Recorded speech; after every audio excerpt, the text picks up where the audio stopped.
ഇതെന്റെ ദാസനായ യോബിനെ നീ ശ്രദ്ധിച്ചോ. അവനെപ്പോലെ നിഷ്കളങ്കനും നീതിമാനും തിന്മയിൽ നിന്ന് അകന്നു ജീവിക്കുന്നതുമായ മറ്റാരെങ്കിലും ഈ ഭൂമുഖത്തുണ്ടോ? ഉണ്ടോ? അവൻ എന്തെല്ലാം കഷ്ടത വന്നു, എന്തെല്ലാം സാത്താൻ പറഞ്ഞു, നീ അവന്റെ മേത്തോട്ടാ നിന്നെ തള്ളിപ്പറയുമെന്നാ പറഞ്ഞോ. അവസാനം അവന്റെ പെണ്ണുമ്പോൾ മക്കളെല്ലാം പോയി. പെണ്ണുമ്പോൾ അവസാനം അവനെ തിരിക്കാൻ വരെ പറഞ്ഞു. അവിടേക്ക് പറയുന്നത് നീ വട്ടാന്ന് പറയും. നമുക്ക് ജോബിനെ പോലെ എന്തെങ്കിലും വന്നാൽ നമ്മൾ സഹിക്കുമോ? അന്നേരം ഓടും.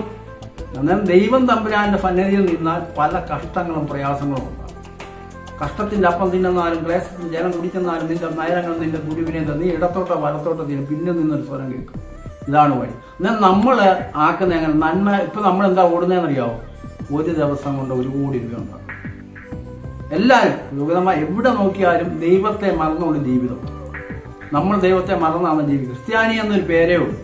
ക്രിസ്തുവിനെ അനുഗമിക്കുന്നവൻ വളരെ ചുരുക്കം. കർത്താവ് എന്താ പറയുന്നത്? ഞെരുങ്ങിയ വഴി കൂടെ പോകാൻ ഭയങ്കര പാടാ. ഇടുങ്ങിയ വഴി ദൈവത്തമ്പിലേക്ക് നടക്കുന്ന വഴിയാണ്. നിസ്സാരമായ വഴി, നാശത്തിന്റെ വഴി. ഇന്ന് നമ്മൾ ഓടുന്ന എന്തോ നാശത്തിന്റെ വഴിയിലോട്ട്. 5 മക്കളെ നോക്കത്തില്ല, മാതാപിതാക്കളെ നോക്കത്തില്ല, അനാഥാലയത്തിൽ കൊണ്ടുവിടുക. അവർ വിളിച്ചു കഴിയുമ്പോൾ മക്കളെ നമ്മൾ കയറി ചെല്ലുമ്പോൾ ആ തള്ളമാർ കരയുക. ഒരമ്മയാണെങ്കിൽ നമ്മുടെ അരികെ വന്നിട്ട് മോനെ എനിക്ക് മക്കളുണ്ട്, പക്ഷെ പറഞ്ഞിട്ട് കഥയുണ്ട്. അവർ വളർത്തിയ നിമിഷങ്ങളൊക്കെ ഓർക്കുമ്പോൾ നമ്മൾ ഈ ജോബിനെ പോലാണോ? നമ്മൾ 1 മണിക്കൂർ പെട്ടെന്ന് ഭാര്യ പറയുന്നത് എന്താണ് അതൊന്നും നടത്തി കൊടുക്കുന്നവരാ 100-90%. അല്ലെങ്കിൽ അവൾ കോടതി കേസ് കൊടുക്കുമെന്ന് പറഞ്ഞുകൊണ്ട് അവൾ നടക്കുന്നത്. അന്നേരം നമ്മുടെ കുടുംബ പ്രാർത്ഥന ഉണ്ടോ? നമ്മളൊന്ന് ചിന്തിച്ചു നോക്കി. ദൈവസന്നിധിയിൽ നമ്മളെ മുട്ടുകുത്താൻ എത്ര പേർക്ക് തയ്യാറാകും?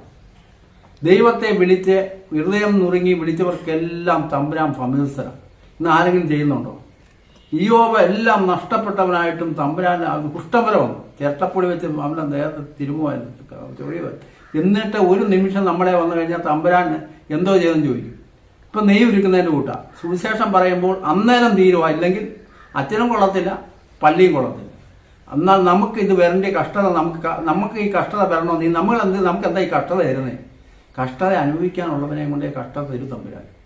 അനുയോജ്യമായ ഒരാളെ തിരഞ്ഞെടുക്കുക. നിനക്ക് ആ കഷ്ടത സഹിക്കാനുള്ള ഒരു കഴിവ് തമ്പുരാൻ തന്നിട്ടുണ്ട്.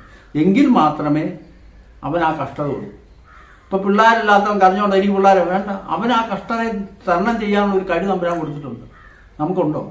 നമുക്ക് കഴിവ് തന്നിട്ടുണ്ട്, കൃപ വന്നിട്ടുണ്ട്. പക്ഷെ നമുക്ക് പുറമോട്ട് നോക്കാനോ തമ്പുരാനെ ചിന്തിക്കാനോ കഴിവില്ല. അതുകൊണ്ട് നമ്മൾ തിരിച്ചു വരേണ്ടത് ആവശ്യമാണ്. ദൈവത്തിൻ്റെ വരവ് ഏറ്റവും അടുത്തായി. അതുകൊണ്ട് ഒന്ന് തിരിഞ്ഞു നോക്കുന്ന ഏറ്റവും നല്ലതായിരിക്കും.